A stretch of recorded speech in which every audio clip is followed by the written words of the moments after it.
Hello, I'm Lucy Hockings. We start with the audacious attack that killed a well-known pro-Kremlin blogger on Sunday. Russian investigators have now detained a 26-year-old woman, Darya Trepova, in connection with the murder and the explosion in a cafe. Vladlen Tatarsky was killed by a bomb in St Petersburg. Media reports say the explosion occurred shortly after he had been given a statuette. This happened in a cafe. It was handed to him by a woman. Now, Darya Trepova had previously been detained because she had taken part in protests against the war in Ukraine. Russia's security service accusing Ukraine of being behind the blast. But what we've heard from Ukraine, officials there are absolutely denying this. But who is this man, Vladlen Tatarsky? Why might someone want to kill him?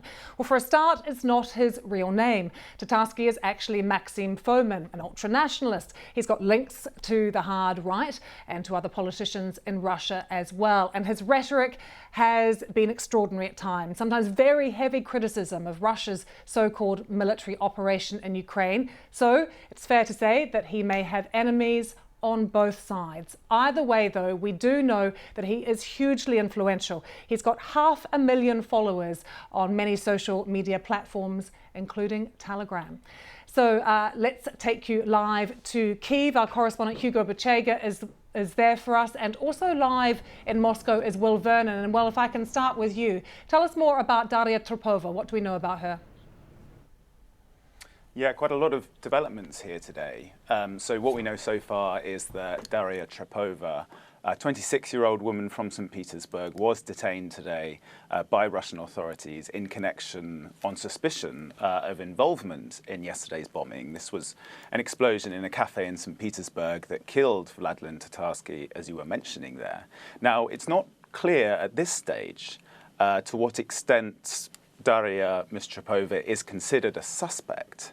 And we've just heard from the Russian National Anti-Terrorism Committee.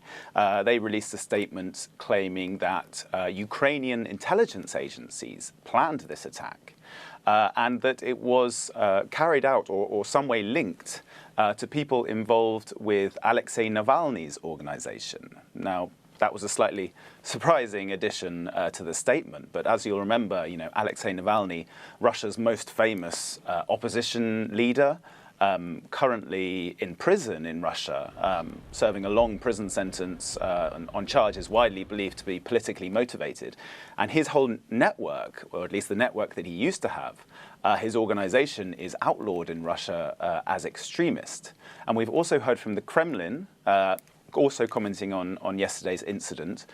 Kremlin spokesman called this a terrorist attack and said that this is exactly why Russia is carrying out its special military operation in Ukraine. Well, can you put Mr. Tatarsky into context for us? Just how influential was he? Well, we shouldn't overstate his significance. After all, this was not an official, this was not even a military officer. Tatarsky was a blogger, but a very well-known one. And this community of pro-Kremlin military bloggers have taken on quite a high-profile role here since the war began in Ukraine just over a year ago. And many of them even go so far as to criticize the authorities, criticize the Russian military, and even the president himself over these failings on the battlefield, because we've seen a string of embarrassing defeats for the Kremlin in Ukraine in recent months. The other interesting thing about these bloggers is that we often get kind of unexpectedly accurate pictures of the real situation on the battlefield in Ukraine. Although these people support the Kremlin, support the war in Ukraine, they often also criticize what Russia is doing there, and especially the kind of military top brass.